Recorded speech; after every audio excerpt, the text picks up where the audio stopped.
yeah, I was nervous. I was nervous about if we don't do well here. Like we're not representing like our country like the way I'd want to, and representing like the success and the capability that we have. I don't want to just be like another one where it's just like, oh yeah, it's whatever. Those guys like they're never gonna have any success. So wanting to do well and feeling kind of the pressure of like, hey, like I want to put Thailand on the map, so to speak. Be like, hey, like this is serious. Like we can really ball here.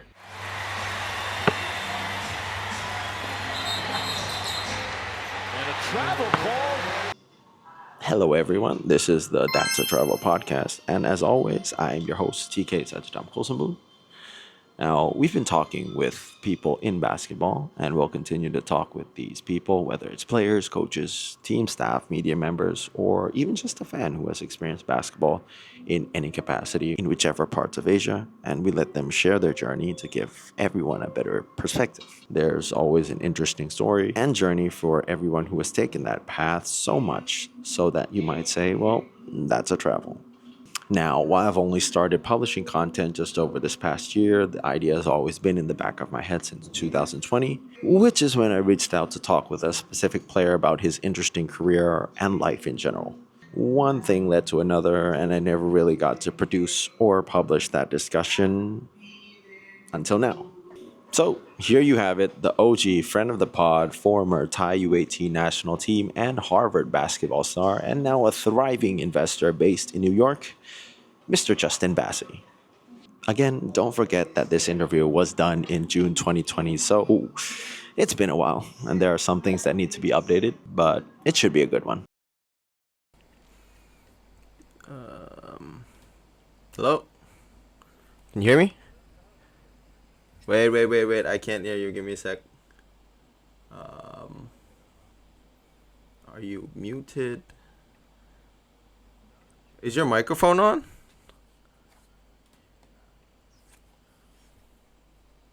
Hello? Hello? Okay. On. I think Says it's nah, I'm good. I think I just had some problem with the microphone here. But you can hear me now, right? yeah, I can hear you. All right, man. Well, first get started. I mean, how are you doing? How have you been recently? I've been good. It's been weird with quarantine and everything. But yeah, just back home, been hanging out with family. Yeah, just graduated. I got a few months just off, so it's been nice to kind of rest, chill, right? hang out, do nothing for a little while. Uh-huh. How have you been? I've been trying to stay active. I mean, there's not much to do. No basketball to follow, but yeah, I'm just doing everything I can to just stay active. And that's why we're contacting you, just to get a little talk with someone we haven't talked to in a long while, man. It's been a long while. Yeah, it's been a little bit. So first of all, I just want to start talking. How has it been with you, for you with Harvard over the past 4 years? How has that entire experience been? Oh, it's been incredible. It's been probably one of the best experiences of my life. Getting to play, at Harvard, not only just with an awesome basketball program with Coach Amaker, but also, going to the best school in the world, meeting incredible people from the basketball world. Like we met with 𝘴𝘶𝘳𝘓𝘴𝘁𝘓, got to talk with him over dinner. Nice. To meeting with the CEO of Goldman Sachs and like world leaders just across the range. It's been an incredible experience, and I wouldn't have traded it for anything. So it's definitely been, one of my kind of favorite memories, and definitely the highlight of my time at Harvard over these past 4 years. Going back to one thing that I found interesting about that, how was it meeting Kareem Abdul-Jabbar? I mean, not only as a basketball player yourself, but just Kareem is just a role model in a lot of aspects of life, right? Like, how was that experience? What kind of moments really stood out about that time meeting that kind of legend in person? Yeah, so, I mean, that was one, just awesome, right? Like all-time leading scorer, Hall of Famer, but also like a really, really intellectual guy. Like you see him on CNN all the time. He had a great piece in the LA Times recently. And when we were meeting with him, that was maybe like a year or so after kind of Colin Kaepernick, when the hype of his at the kind of the height of his protests. And so that was the really kind of focus of our talks with him. And it's kind of funny how that's come back around in a lot of ways with kind of today's Black Lives Matter protests. And, he's still very active in speaking out about kind of the experience of the Black person, but also kind of the Black athlete and the platform that, he has through sports, and using that to, enact change. So he's, someone who I look up to on many fronts, not just as a basketball player for what he's done on the court, but also just, as a person, as for the way that he thinks about things, and, really kind of takes a step back and, frames his thoughts. I think it's, really incredible what he's done. Yeah, mentioning about the whole Black Lives Matters protests and stuff like that. How active have you been? What have you been doing? You've been out protesting a bit, right? I saw. Yeah. So it's been weird. It's I wish I could spend more time back at campus, because it's kind of weird just being like at home, and not knowing as many people are here now, and kind of being kind of thrown back into like a community where like you gotta kind of reorient to yourself and finding out like where are things going on, what's happening. So, but I think it's been good. I wrote an article that I published on Medium. Talked a lot with kind of my teammates, people in all like just big group chats, sharing different resources, and just different ways to be active. I think that everyone kind of has their own way of participating, and whether that's donations or going to protests or other means. I think that more so than ever in my life, like it's kind of sparked a lot of conversations, and specifically for me, like, with a lot of my white friends, talking with them just about hey, what's your experience been? What's it like? How can I better be an advocate? How can I better support? How can I just learn more across the board? So that's been really good to have those conversations, and it's kind of been one of the ways that I've been spending I guess my wealth of free time now, is just having a lot more conversations and trying to just think about it in a more, I guess, just thinking about it, and kind of sharing my own thoughts, and being more active in kind of that community and that part of my life. Yeah, just having those conversations, as you mentioned, is a really big part of it. And since I'm over here in Thailand, I'm not really experiencing it or really understanding that much. So getting to talk to you about this, hearing from other people's perspective, is a really big deal.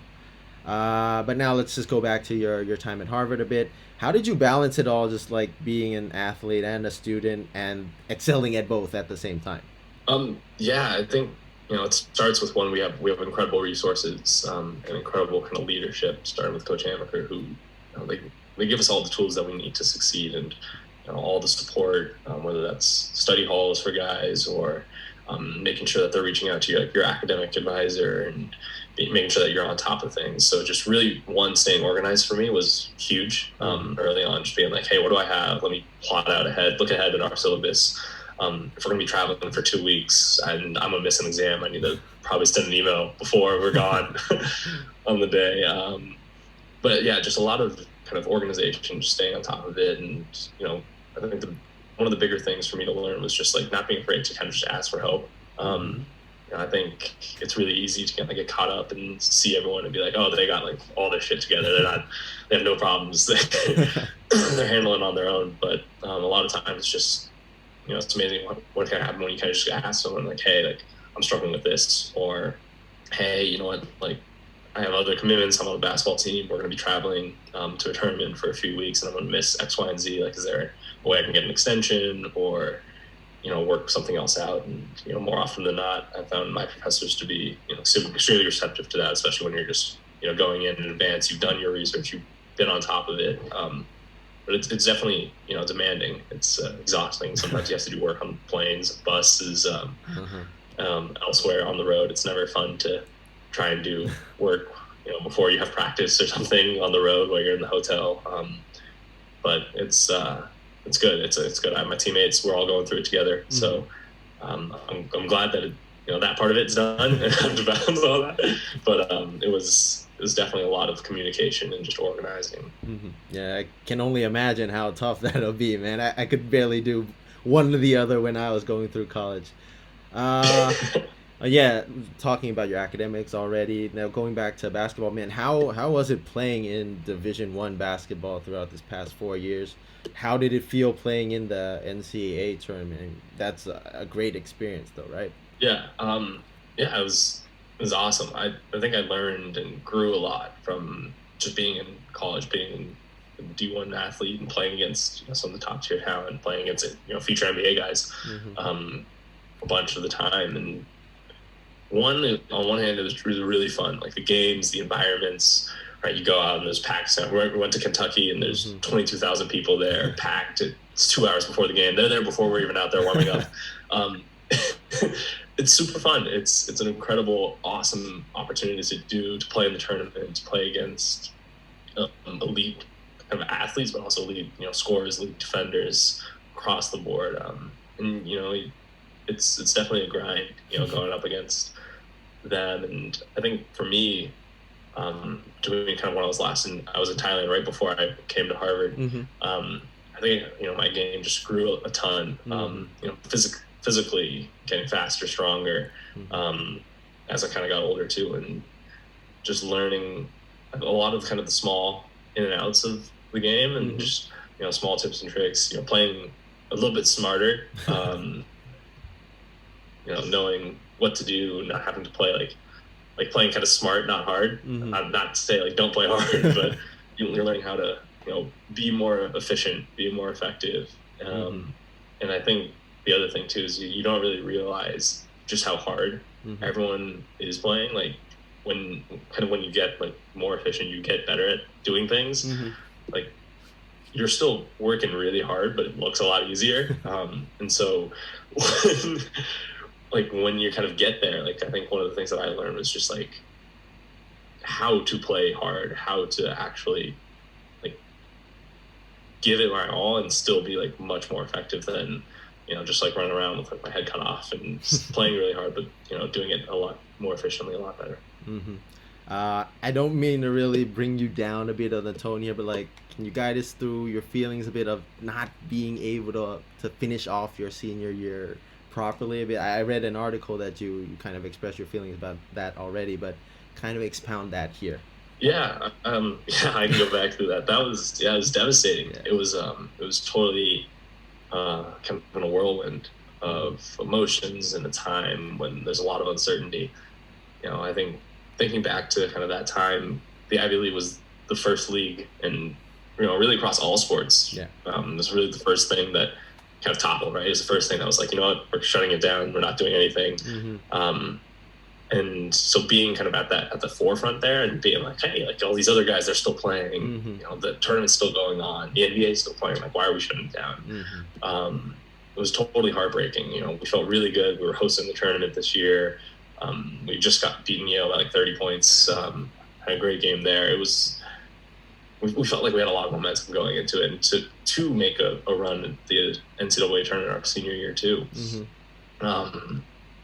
So it was heartbreaking to have it kind of taken out from us, and to have in the background the expectations of like, oh, it's all still going on, but we're just being cut out of it. As kind of the dominoes fell along the timeline, and the tournament gets canceled, the NBA season gets canceled, all sports kind of go into shutdown, everyone goes into quarantine.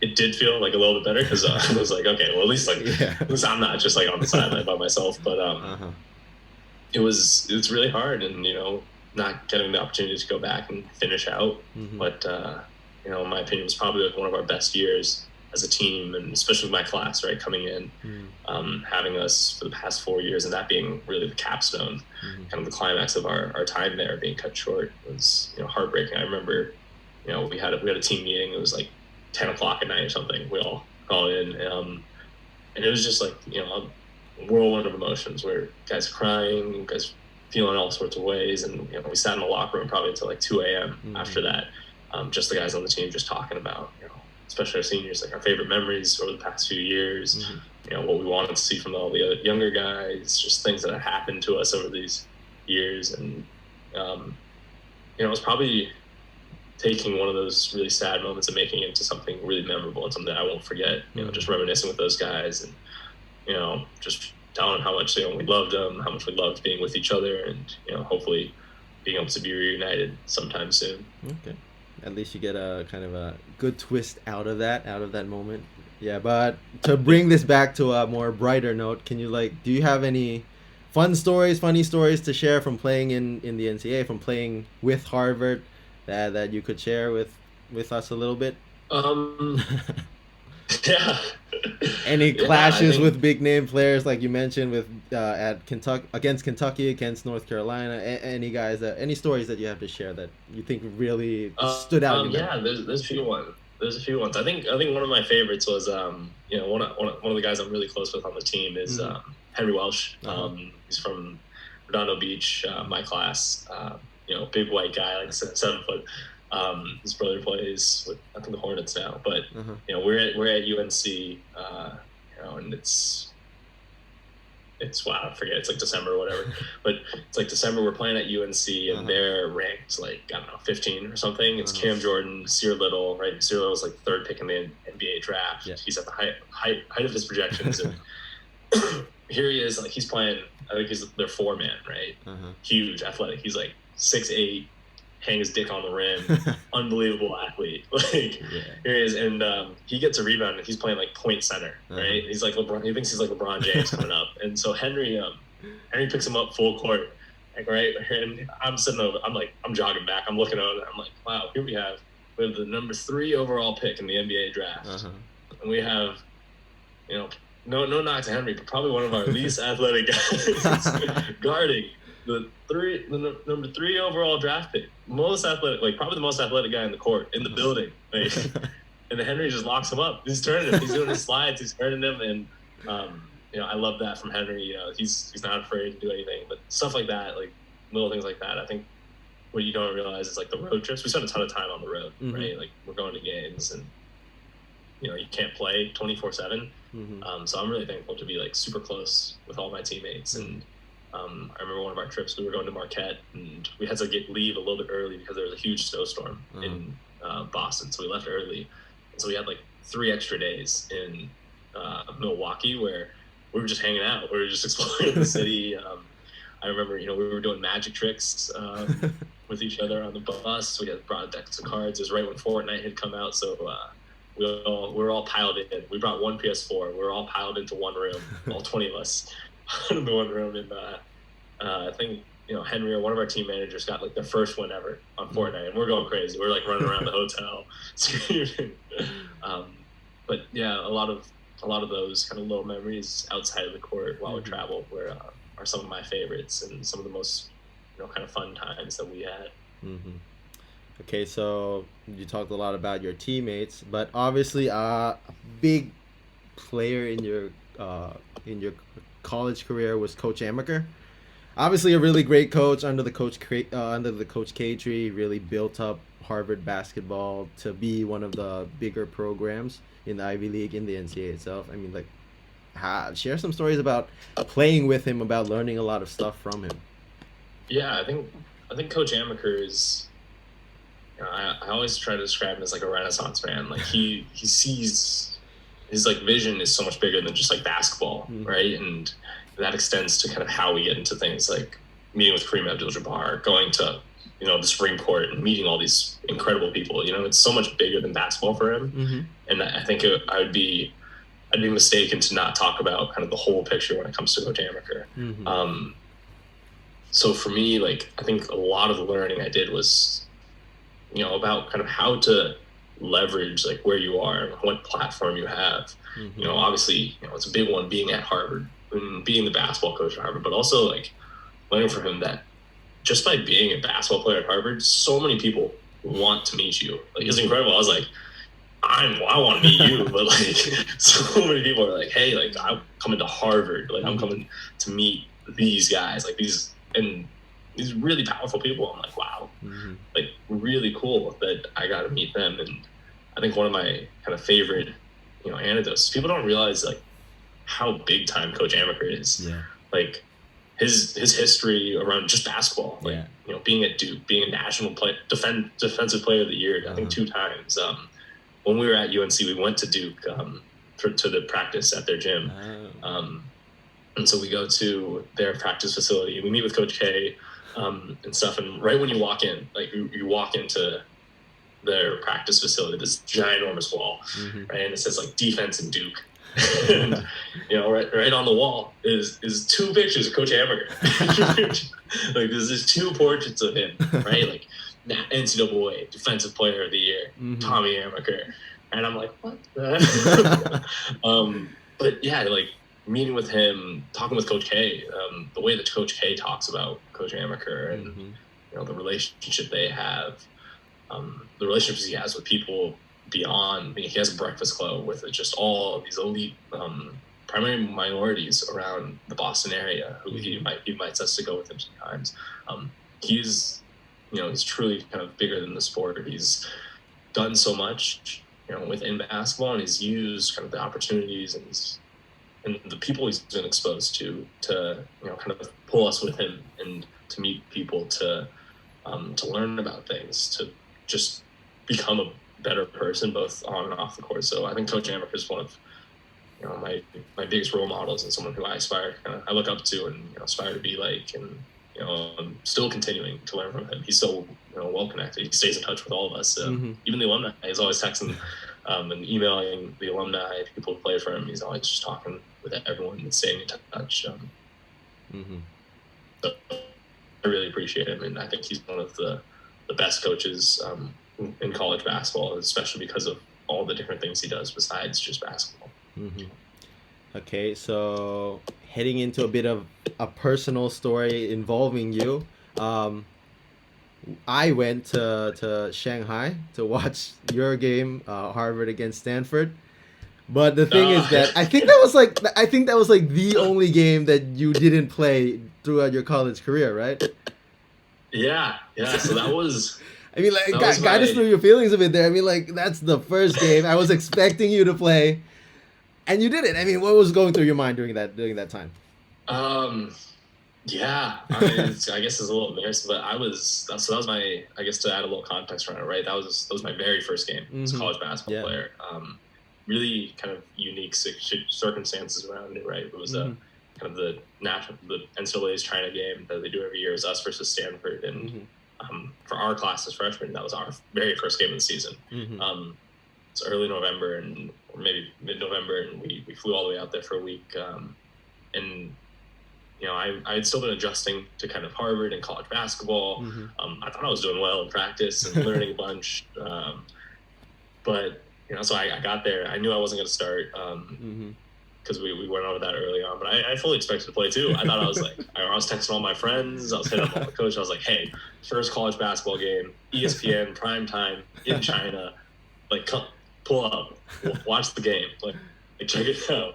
And I sat on the bench. I sat down at the end of the bench the whole game. I was sitting there. I was like, man, all right, my time.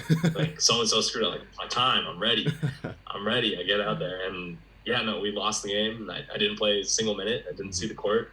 Saw the warm-ups, and I sat there for the rest of it. And, I was devastated. I couldn't believe it. I felt really embarrassed. I hit up all my friends. I was like, I'm about to play. And I think that kind of that moment was one of the bigger, motivation kind of tools for me. And, from that point on, I was like, I gotta improve my game. I gotta figure out what's going on.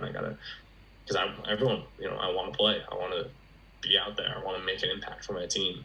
And I remember we were leaving for the airport. I think it was the next day or something. We were leaving for the airport, and one of the seniors on our team, 𝘴𝘶, he pulled me over, and here I was a freshman, didn't play at all, and he talks to me. He goes, "Hey man, like I know you didn't play this game, but I respect that you've been doing a lot in practice. You've been working your ass off. You've been doing the right things, spying in, and kind of keep at it. And your time will come. You'll have an opportunity." And yeah, that really stuck with me, and that was something that made a huge difference. Just to be acknowledged, just to be like, hey, someone sees what you're doing, and someone appreciates it. And I think that kind of gave me the confidence to keep on going, keep on grinding away at it. And luckily, my time came sooner than later. And after that, kind of the rest is history. I played basically every game and started from there on out after kind of turning the tide from that game. But yeah, it's kind of funny how that worked out, and having been there, and then having the opportunity to kind of quickly climb and work and improve to get to the point where I was able to start and play the majority of our minutes over the past few years. 𝘴𝘶 seems like that kind of guy, though. I don't know him personally, but when I watch him, I mean, like, he seems like a big brother to everyone, and that story confirms it. Yeah, he's he's definitely like a big brother to all of us. You know, he cares a lot and, you know, does a lot of those things for us. So speaking about that game, after you said that was a turning point, after that you just kind of transitioned to a role player, a glue guy, a lockdown defender like Coach 𝘴𝘶𝘬𝘴𝘐 himself. I mean, what was that transition like? How did you figure out playing in that role as a defender? Yeah, I think it's definitely a change for everyone, especially, you know, coming out of high school. You know, everyone who's on a Division I roster was presumably, you know, the guy at, you know, whether it's their AAU team or their high school. You know, they're the person scoring all the points, they're the person doing everything, carrying the team. And I think, you know, there's a certain level of humility and kind of humbling that you need to have to understand, you know, basketball it's bigger than just the person who scores all the points or just the person who whatever's in the media and does stuff. Like, you know, you need someone who's going to rebound. You need someone who's going to play defense. You need all these other guys to function as a team, to win games, right? And, you know, understanding kind of where were the gaps that we had in our team, you know, and what can I do to fill that? And, you know, Coach 𝘴𝘶𝘬𝘴𝘐, and with our team, every team has a different kind of characteristics, but Coach 𝘴𝘶𝘬𝘴𝘐 always, you know, our team is built around defense. And, you know, for Coach, that means so much to him, right? He's an actual defensive player of the year. You know, when he grew up at Duke, like, Coach K's thing is like, it's defense and it's Duke, and then, you know, everything else happens.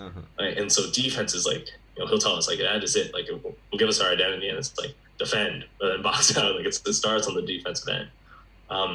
And seeing that, you know, there's kind of a gap in our roster at that time where, you know, we didn't have anyone who was really stepping up to, you know, to be our primary defender, who was embracing, you know, that role. You know, was something that I said, you know what, I'm going to commit to this, and you know, it's rewarded me being on that team and knowing that, you know, this is what we need. This is what I can do. You know, I can say, you know what, I'm gonna lead our team in rebounds. Like, I don't care what our bigs are doing. I'm gonna lead our team in rebounds. Like, and it's just gonna be an effort thing. It's just gonna be like, I want it more. Like, I want to get more rebounds than it. You know, I'm gonna work harder at defense. I'm gonna actually put in the effort to guard somebody. And, you know, those are a lot of things that tend to not, you know, show up at the end of the day, or not be, you know, as put in the limelight. But it's something that, you know, for me was extremely rewarding. For one, you know, I was able to play a bunch, you know, coaches and, you know, I think people who are really into basketball and, you know, understand, you know, what goes on there, and be like, oh yeah, like, this guy's, he's making the team go. Like, none of that else happens if we don't get stops. You know, nothing else happens if we don't rebound the ball. And that's where it all built. Okay. So getting off the court a little bit, off the basketball talk a little bit. Now that you've graduated, I kind of hope that you could share some rookie hazing stories that you went through, or maybe you put the freshmen through as an upperclassman yourself. Any fun rookie hazing stories you can share? Oh man, no, we don't do any crazy hazing stuff. Okay. No, man. We have fun. We have fun with our younger guys. But nothing crazy. Like, I mean, just like all the normal stuff that you expect. You know, helping with bags, doing a little bit extra stuff. Okay. You know, taking care of the older guys. But no, nothing crazy. You know, we love all the younger guys, and, you know, I think it's, you know, everything we do with them is, you know, it's really just to help kind of break the ice and bring them into kind of, you know, the brotherhood of being part of the team, and, you know, help them. Everything we do with them, whether it's funny or teasing or whatever, it's always in the spirit of, you know, we're going to get to know you better at the end of the day. You know, we're going to be able to, you know, sit down, have some fun. And, you know, once you're kind of more comfortable, right? Like, you get over that and you're like, okay, now I'm super comfortable with all these guys. You know, then it's just, we're all best friends, and, you know, from there it's super chill. Okay. So now let's talk about another one of your teammates. You mentioned this about in the text chat leading up to this talk. Let's talk about Christian Juzang a little bit, a guy who was drafted #1 in the Vietnam Basketball Association. He's going to be a big part of that national team program. How was he like as a teammate? Do you have any cool stories between you guys? I mean, you're in the same class and everything. Yeah, a little bit about Juicy. Yeah, man. Christian, man, Juicy, that's my guy, man. we both in it. We're both the Blasian gang. We've been known. We're known as we have pretty similar stories. Both me and him. We're both half Asian, half African American, right? And for us, kind of with that shared background, we just kind of connected. We hit it off the bat. Neither of us were particularly in a situation. We've both been through the situation where we haven't played, right? Like he had the opportunity. He played early on, and then I think after like maybe the second or third game of our freshman year, right, he like stopped playing, like didn't play at all, and had to kind of grind and work his way back into being a key player for us, even this past year especially, being huge, carrying a ton of weight for us. But I love Juicy, man. I am so excited for him being the number 1 overall pick there. I think he's gonna make a huge difference. I know he's dying to get out there, and he's doing everything he can to work out, stay in shape, get into the gym. Playing pickup's been a little bit hard, to play and get out there. But he's a dog, man. He works just as hard, if not harder, up early. He's staying late. After games, we get to the bus or get back from a game. We'll get back from a long bus ride, and he's the guy who's there. He's working. He's saying, you know what, I need to get better. And everyone's exhausted, tired. You sit on the bus for 6 hours, and he's like, I'm lacing him up. I'm gonna get some more shots up, or I'm gonna work on my handle. And that's what I respect most about him.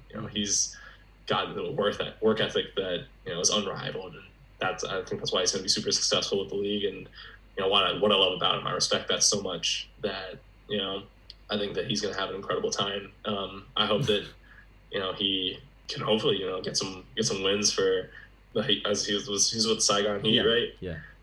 Yeah, so hopefully they can get a ton of wins. I hope that I can get out there. Next time I come to Thailand, maybe I'll pop by over to City or something, and catch a few games. Maybe shoot shit with him. But yeah, I love Juzang. He's got energy too, right? Like he's definitely one of our more vocal leaders. Where he's talking, he's in your face, he's yelling, he's hyped up, he's clapping. Like he brings the energy, he brings that heat. Awesome guy. I mean, I couldn't speak it more highly of him. I love him. You mentioned that he's a bit of a talker. Do you guys like go back and forth about Vietnam basketball and Thailand basketball from time to time? Oh no! He knows Thailand's got him. He knows Thailand's got him beat. He knows Thailand's finest. He knows the VA's got some work. We both in all seriousness, we both love kind of talking about Asian basketball in general, just especially like Southeast Asia being so close. Both of us talk about seeing kind of promise and future in both of those leagues, right, in Thailand and in Vietnam and in the Asian League. We talk about kind of seeing growth and kind of right from 5 years ago, right, when I went there, and seeing like there's a few like loyal fans here, but like it's not like it's not bad.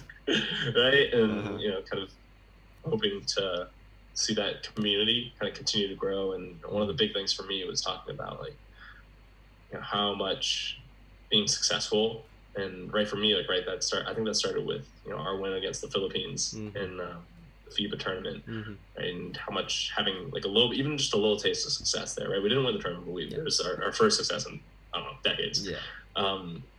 And how much of an impact that can have on starting like a younger generation and starting more interest in building up kind of a culture around basketball where it can be something like the Philippines, where a ton, like every kid growing up in the Philippines loves basketball, and they all want to play, and getting more people into the community and being involved in basketball is huge. And I think both of us kind of see ourselves are in a position where we can do a lot to kind of foster and to spark that community and to grow it into something where it's big time, where it's we do like it's a cultural event. Like it's not just football or any XYZ other sports. It's basketball's right up there. And that's great to hear, and I expect both fans of Vietnam basketball and Thailand basketball that'll be really happy to hear that about both of you guys. But before we talk about your future, let's go back to your past a little bit, all the way back to when you were a kid. How did you start playing basketball, actually? Oh man, just diving back a little bit there. I don't know. That's way back. I started when I was like, must have been like 3 or 4 years old, going to I don't know if you guys have them there, but like the YMCA. So that's like the community like center gym, local, right by my house, maybe like 2 or 3 blocks away. Going there with my dad, or maybe they're just sending me there for like camp, while they're working summer times. But I actually went there and kind of just started playing basketball like for fun, like as you do with like little kids. I actually made like a few friends there who's one of their dads ended up being my high school basketball coach. And kind of, I guess, being involved in there is one of the sports that I was good at, and I just liked from an early age. So sticking with it all the way through, and it's kind of one of those things where, I was good at it, and that made me like it even more. And, it kind of over the years as I grew up and played more and more kind of structured, I guess, as I actually got into like leagues and actual teams, falling in love with it more and excelling and wanting to work at it. But at like which point did you really feel that basketball was really gonna take you places in your life? So I think it was probably around middle school. So like 6th, 7th grade. I'd been playing football and basketball up until then, and around then I decided to just play basketball. I think I just liked basketball a little bit more. I was a little bit better at it. It was more fun, and kind of at that point when it starts to get a little bit more competitive, that was when I started to actually travel for like AAU, going to tournaments, going to camps. And that's kind of when like things actually get like organized. Like this is like, hey, like we're actually gonna have like ABC teams, varsity. Like we're actually gonna have all these things. And I think around that age, maybe a little bit after that, kind of realizing like, hey, this is like the sport I want to play, and if it's like going to be the only thing I focus on, I think it's going to be the one that I really want to excel at. And kind of once I got to the point where I was, I don't know, 7th, 8th grade, and realizing that, I was like, hey, like I'm like going to be like the top dog on all, like whatever team I'm playing on, like I'm going to be like there. I think that's when I kind of realized like, hey, I can like it's realistic for me to expect to play college basketball. Like it's realistic, and maybe like into high school I was like, it's realistic for me to like expect to get like a scholarship and to play Division I basketball. I think kind of around that time you tend to kind of separate out who's like, yeah, like this person can play Division I basketball, and like who's like, I can hope for it. But I think it was around that time that I was really invested into it. Do you remember like your first ever basket made in an organized competition or game? I don't. Shoot, that's just I can't remember. You've made too many to remember, right? Too many. It was too long ago. And too many. It must not have been significant enough to me. It was probably like some sort of fast break layup or something. No, but I do remember my first dunk. I remember. You're known as a dunker. I mean, I was about to ask that. Like, what was your first dunk in a game actually like? How did that feel? So my first dunk in a game was definitely just like in a fast break, as it is probably for most people, right? Like you get the ball and you like have to like line up your steps, get it just right so you can just like barely squeeze it in over the rim.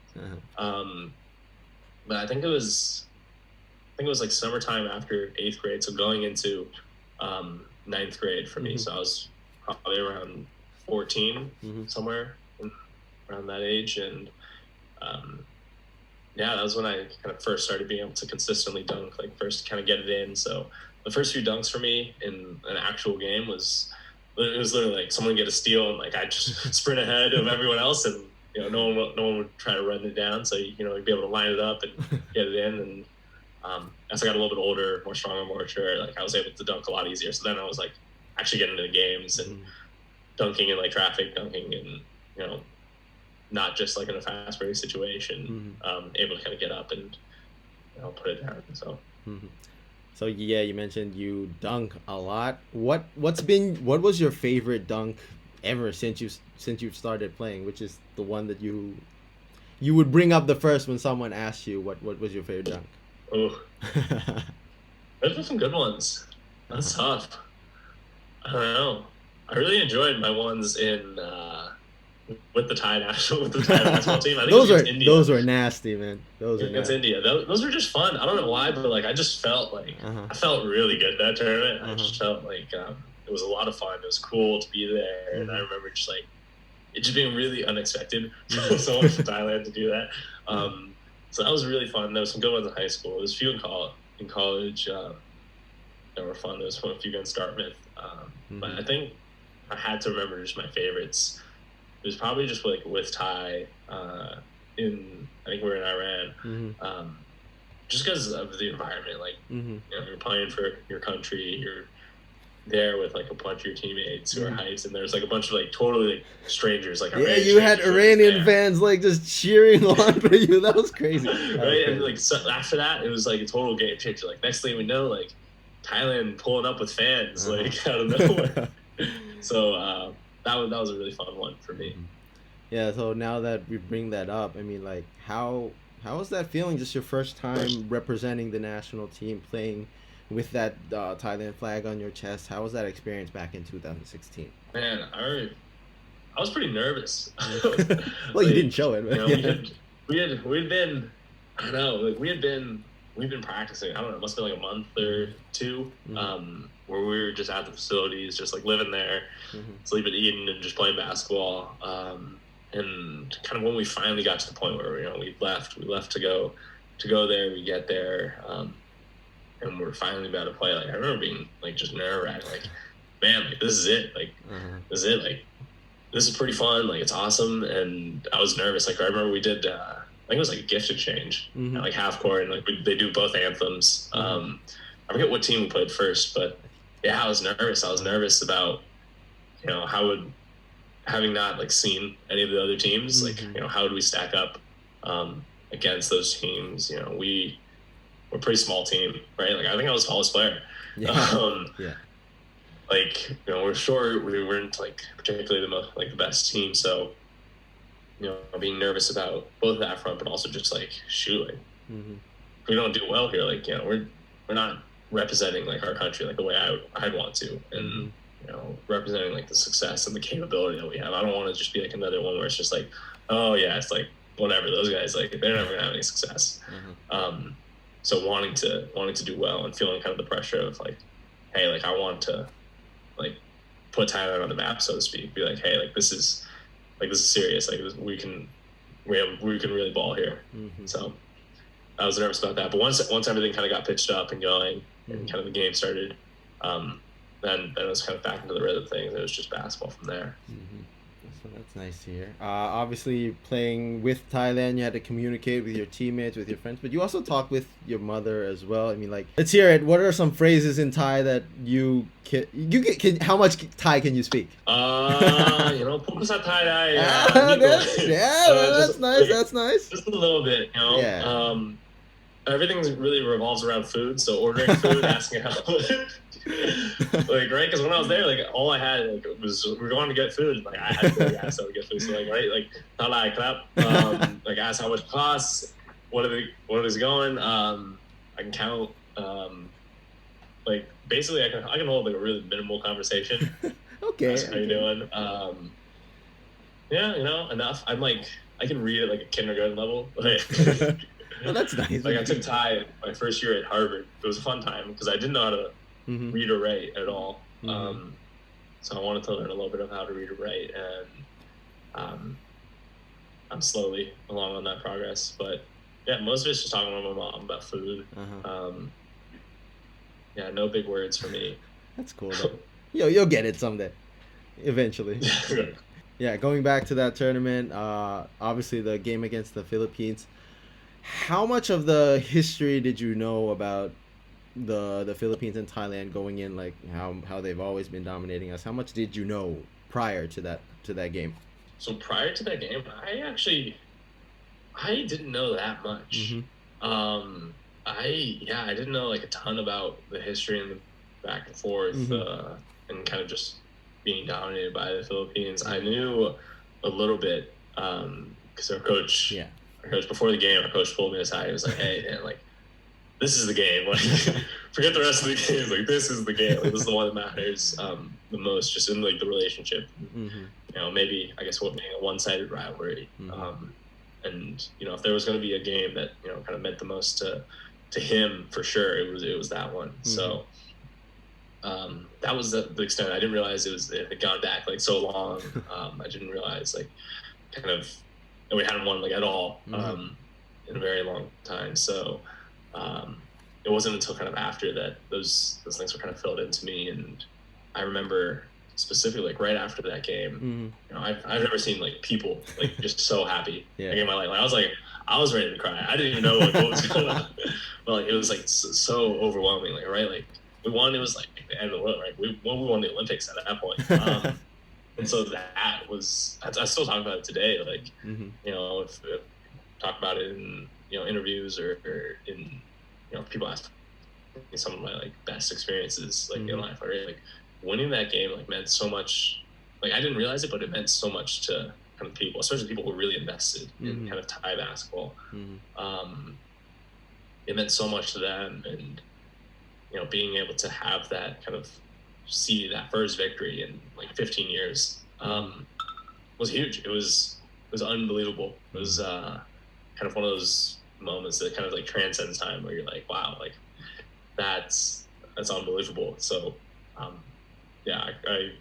I still just feel like I get like that butterfly feeling in my stomach when I talk about it. It's like it was such an incredible opportunity and experience, and I'm glad that we were able to kind of do something to get a win like that. Yeah, and like it wasn't only just winning the way that you guys won, just you knocking down that last dagger. I mean, how guide us through that final sequence just a bit.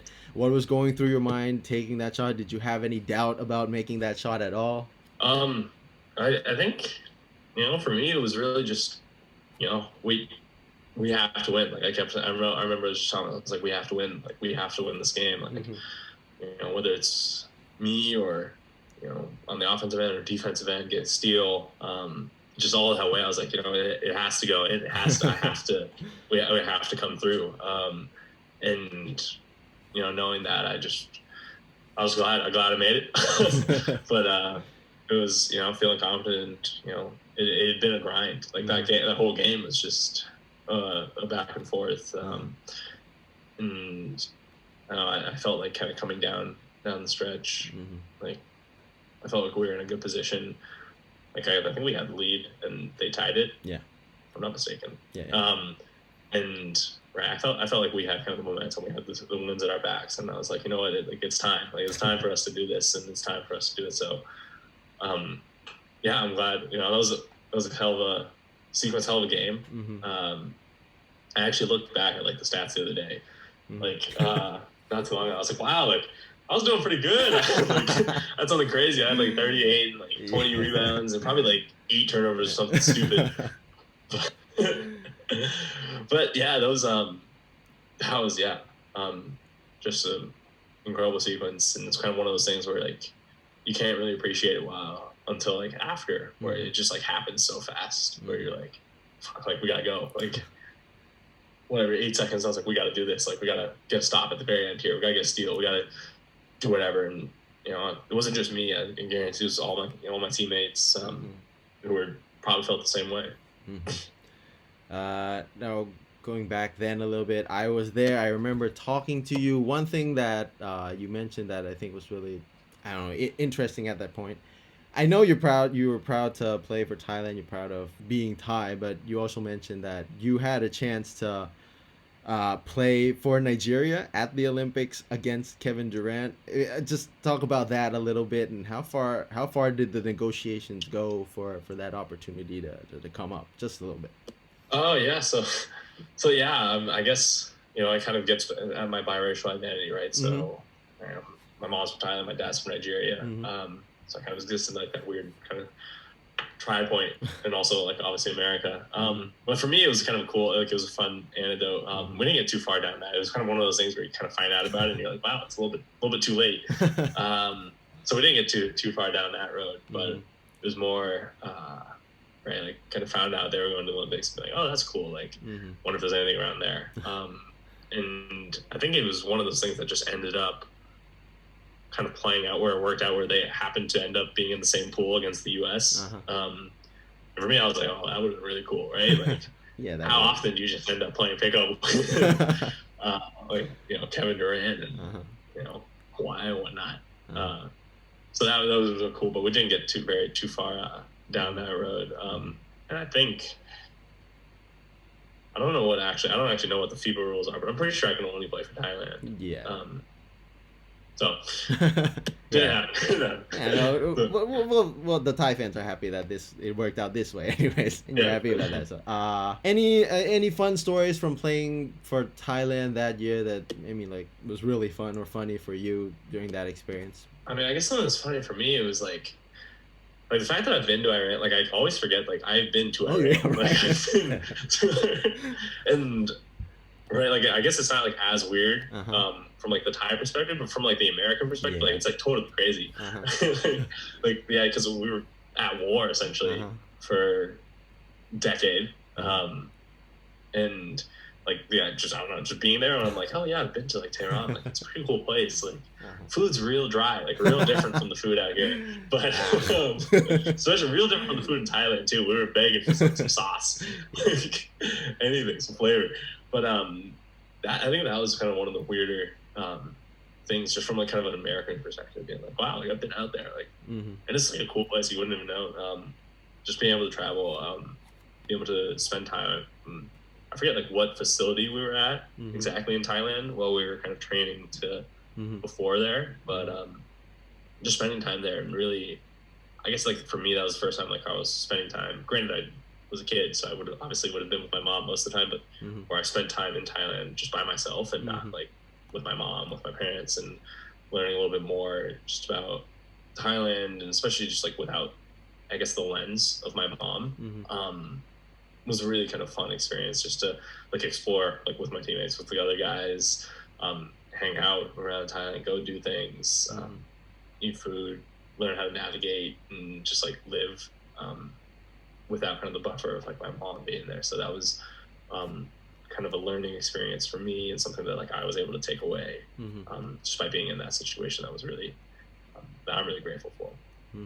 Actually, one thing that I remembered while we were talking here is that I remember one game after, I think that was after the India game, you had a lot of dunks. And after the game, some Iranian fans were asking you to take photos with you after the game. I mean, like, how crazy of an experience was that? And prior to that, did you get a lot of fans coming up for that? Was that kind of like your first time experience? Yeah, no, that was like first time experience for me. That was cool. I felt like a mini celebrity. Like, no, it was really cool. Like, you certainly don't expect it very often. I hadn't expected it. I mean, certainly didn't expect it in Thailand, and definitely not even remotely expecting it in Tehran of all places. But I think it just kind of goes to show, like, anywhere you go kind of in the world, people appreciate good basketball, and regardless of obviously like what team you're on, they're excited to watch, and to see someone do something exciting, I guess, to have a bunch of dunks, to play well, to do different things.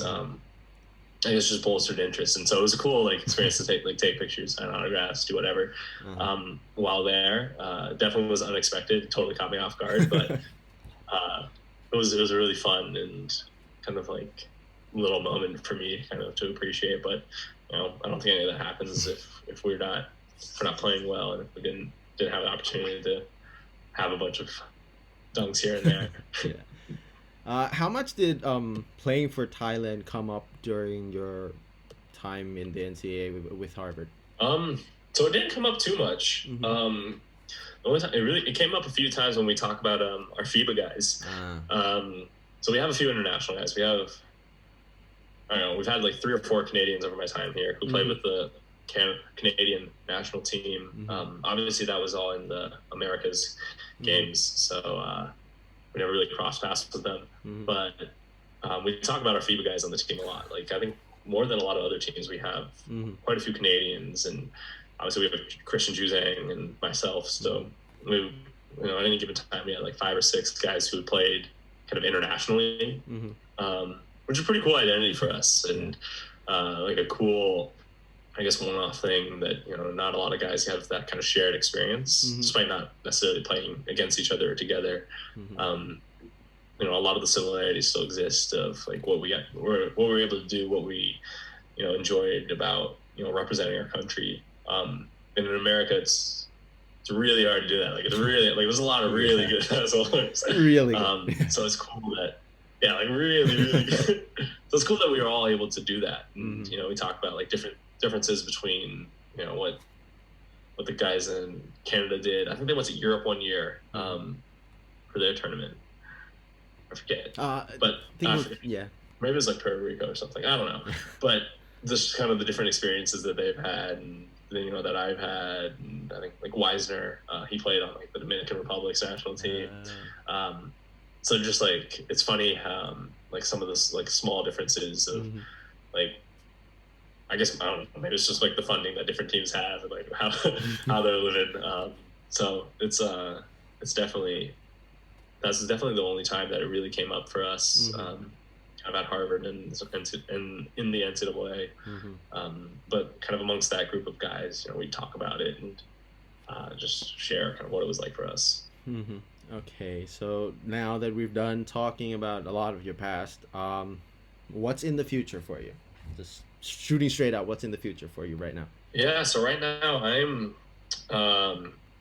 just chilling, but I'm starting a job in New York City with a venture capital fund. Oh, cool. So I'll basically be looking for and investing in kind of startups, new technology, anything kind of in that range of early stage companies. I'm really excited about space. I love it. My major and minor at Harvard is economics and minoring in computer science. So it's kind of in the cross center of like what I'm interested in outside of kind of sports and basketball. And yeah, I'm really excited to go there. I spent last summer at this firm called Activant. I loved it. I got to travel. I got to meet a bunch of really brilliant people who are doing just like really kind of things that you wouldn't even expect, like that you'd have no idea otherwise. And so I enjoy kind of that process, and I guess a little bit more on the academic side of just like learning about different industries. How do different things work? How does like payments work? Like, right, when you pay for something at a store, like how does that work? Learning about that, having to learn about that so that I can make an informed investment in a fintech company is something that's really exciting and really fun for me. So that's what's on the horizon for me, going out there, moving, figuring all of that out. That's kind of my future plans for now. How about your future in basketball? I mean, obviously now that you're about to start a career in what you just mentioned, what's in store in your future with basketball? Yeah, I don't know. A lot's uncertain right now. For me, I'd like to find ways to still be kind of a part of basketball and still be connected. And whether that's, I don't know, whether that's like coaching on the side, like coaching a high school team or something, or I don't know, coming out of retirement and playing. I don't know. We'll see. But you know, I definitely want to stay involved and stay, you know, a part of kind of the basketball community. I'm really close to and still a part of like the Harvard basketball community. So still, you know, going to their games, supporting them how I can. But I think, you know, as of for the kind of the time being, you know, like transitioning kind of away from playing, you know, it's been a grind. You know, I've been playing since I was like 3-4 years old.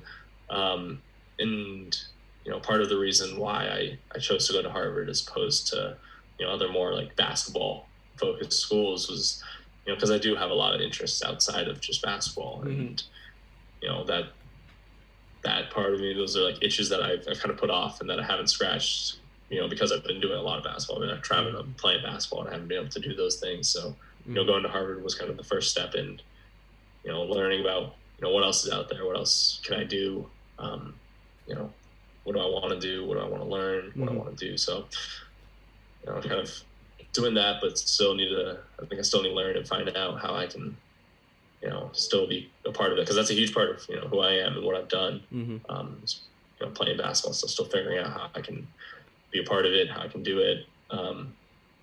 Yeah. You're still young, man. There's plenty of time to figure that out. Yeah, still young. I got it. I got time. But I mean, how was it a difficult decision on your part to like kind of figure out, go through this crossroad that, yeah, I might have to separate from basketball in the usual sense that you've been playing? Was that a difficult period for you to go through?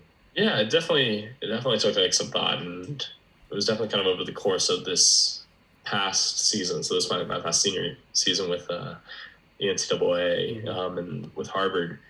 Kind of thinking about what opportunities were there. Where could I play? If I wanted to play, where would I go? What would I do? And weighing that against the opportunities, I guess, kind of on the outside of basketball. Doing something else, learning about a different industry. And for me, it was kind of back and forth for a little bit, but I think kind of ultimately, as kind of the season wore on, and I think it kind of got to a point where it's like, man, like I'm tired. I'm ready to I'm maybe not ready.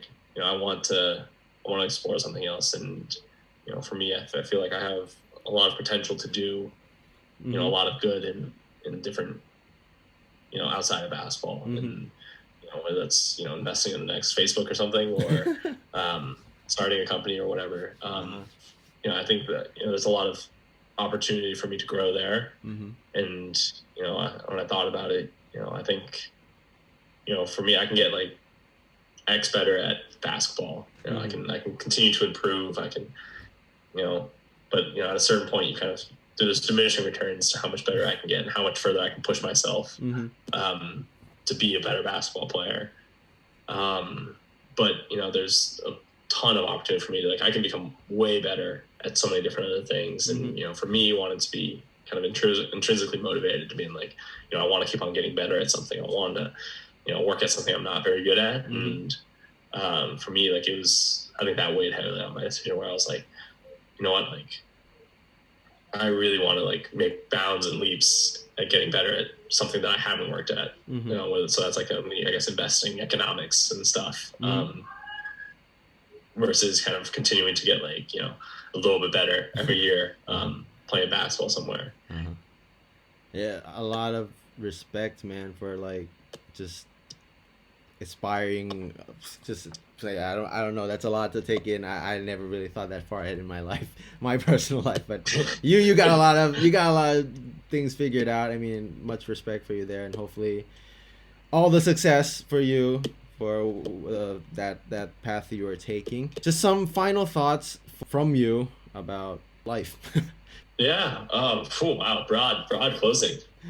Yeah. I've been thinking a lot about kind of this idea of like intersectionality, right? And kind of how different things intersect. Is basically the basic idea there. And some things about like life, I think it makes it easy to just really put things into boxes and be like, oh, like if you're not playing basketball, then you're no longer in that box and you got to go somewhere else. But I think if we kind of take a step back and think about a lot of things, like there's a lot of ways that those things kind of intersect and those things cross over, and that you can and do have the opportunity to do a lot of both, right? Like you don't have to choose to just do one or to not do the other. And so, for me in kind of life, it's I'm hoping to find a lot of ways to just figure out how I can do a lot of both. And I don't have that all figured out yet, but thinking about how I can do more, and for me, a lot of that comes back to like my biracial identity.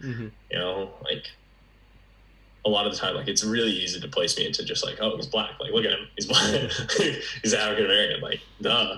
And people like externally, like it's really like I often just get put there, like, oh, he's black, yeah, that's it. When a lot of my identity and a lot of what I've done has been more wrapped up in being Thai and being Asian. And I've gone to Thailand many more times than I've gone to Nigeria. I've played for Thailand's national basketball team. Like my identity is probably more wrapped up in Thailand than it is in being African. And so I've thought a lot about how can I kind of accept one of the reality of just like outside of Thailand, maybe like no one looks at me and is like, Thai.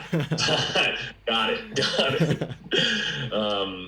So, you know, how can I do more? How can I better kind of represent that community? How can I, you know, be more comfortable in, you know, my own skin and living, you know, my life? And, you know, right now, I think, you know, it's been really prominent, kind of that black side of my identity has been really prominent in just, you know, media and being like, you know, what is it like? Just because of what I look like it kind of colors my experience, especially kind of in the States. You know, that experience is really unique just based on that, but it also kind of denies my experience as an Asian and as someone who is Thai. And,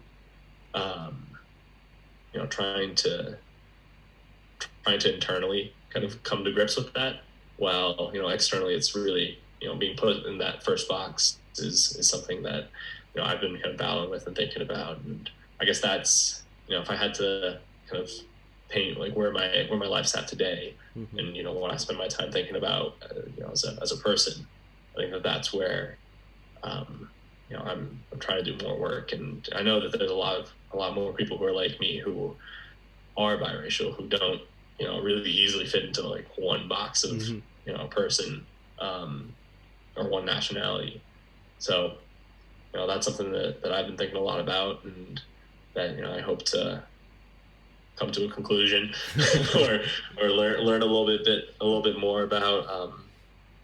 Yeah, I'm excited about that. On a lighter note, you know, I'm excited to travel. I haven't been back to Thailand since like 4 years ago, so I want to get back there. I was hoping to maybe kind of hit the eastern side of Asia this summer. I wanted to do a little bit of travel there, so maybe start like Japan or Korea and come all the way down. But that got all canceled. So I'm hopeful to get back out there and hopeful to see something. Maybe you know, maybe I could pop by and see kind of some of the. Maybe I'll stop by the U18 team, see if I mean, I'm probably not doing anything now, but you know, see the U18 team, see what the national team goes. I don't know, spend some time with the mono team, Vampires, or some of the guys there. But just hopeful to be able to kind of travel and to reconnect with a lot of those people. All right, man. So it's been a great time covering a lot of stuff, a lot of range, a lot of depth with you here. Just thankful for using up an hour-ish, just talking about everything with you. So yeah, I think that pretty much wraps it up.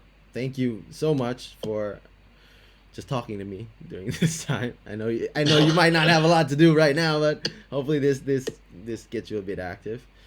So thank you very much, man. No, yeah, thanks for having me. A lot of the it's funny, like a lot of the things that we I talk about, I guess, in my like new work and like being a venture capitalist is like starting something, like going from like zero. This idea of going from like 0 to 1, so from nothing to like the initial state of something is by far like the hardest part of like anything. So starting a company, starting a league, playing basketball, like just those early days is the hardest part. So, you know, I don't know, maybe there's a way that I can help out more there. You know, being a recent college graduate, I don't have very much money. But you know, maybe there's some ways that I can help out there. So I'm hopeful to see it grow. Maybe I can get Christian to transfer from the VBA to Thailand, but we'll see. Yeah, hopefully anything, man, any contribution you can make with Thailand basketball, I think everyone's gonna appreciate that, no matter what. So I'm looking forward to it, at least in any capacity, whenever you're ready. All right. At the very least, I can make you happy. All right. How's your family doing, though? How are they doing? Well. They're doing well. You know, we're a little bit at each other's throats as we've been just sitting together for quite some time now. But no, I can't complain. I think it's kind of a unique and rare situation where we actually get to all be together. And spend like a lot of time together. Obviously, kind of as I become like a full-blown adult and do my own thing, like I'll be gone. I'm moving obviously to the other side of the nation, so I'll be kind of further away and less in touch, less high contact. But So it's been nice in that sense to be able to spend time with them. They're doing well, appreciating just hanging out, doing things, or I guess doing very limited things. Mm-hmm. But, thankfully everyone's been healthy. Mm-hmm. Everyone's been able to kind of somewhat, to some extent, live their life and, Mm-hmm. Not have to worry too much about the effects of COVID. But yeah, I'll let them know that you say hi, what's up, and please. that you're doing well. How are you doing? Are you good? Family's all good? Yeah, we're all good. Kind of locked up in our houses a bit here as well. But yeah, just give her my regards. Hopefully we'll get to see you and her here in Thailand sometime when everything opens up. It's gonna be a pleasure, as always. Yeah. I'm hopeful to get there. Yeah, it'll be fun. It's been a long time already. I don't know. Go to sleep. Jesus. I was talking to my mom. I was like, yeah, I got a call with TK at like 2 a.m. He was like, what? Or I was like, it's like noon. And she was like, what? It's like 2 a.m. over there. I was like, really? I was like, is that early? I was like, what the? Why would you ask that? I was like, I told him I was free all day. Why would you choose 2 a.m.? Nah, I'm good. Yeah, great talk. Yeah. Great talk. Yeah, hopefully it was helpful. Hopefully I didn't ramble too much. I know I tend to just nah, man, ramble away because I want anything I can get. Yeah, thank you so much. I mean, hopefully we just stay in touch. I know we were not talking a lot for a while, but hopefully we can stay connected more and work out a lot, whatever we can in areas that we're connected with, actually. So yeah, thanks so much, man. I mean, yeah, thanks for reaching out. Yeah, don't be afraid. Yeah, just hit me up anytime. Give me updates. Keep me updated on how this goes. I'd love to listen, see if I don't look too stupid. But yeah, just keep me updated. I'd love to stay in touch a little bit more. Okay, man. So I'll text you a little bit more. All right. Stay in touch, man. See you around. All right, awesome. Thanks again. Bye-bye. So that wraps it up for our blast from the past discussion from 2020 with Justin Bassey. If you like the content, don't forget to share and subscribe across all of our social media platforms from Instagram and TikTok on @that'satravel.pod, as well as YouTube and Facebook @that'satravel. Also, make sure to give us a 5-star review if you're watching or listening via Spotify or anywhere else you're picking up the podcast. If you have any comments or suggestions, don't hesitate to send them through across any of the platforms mentioned. And, well, see you next time.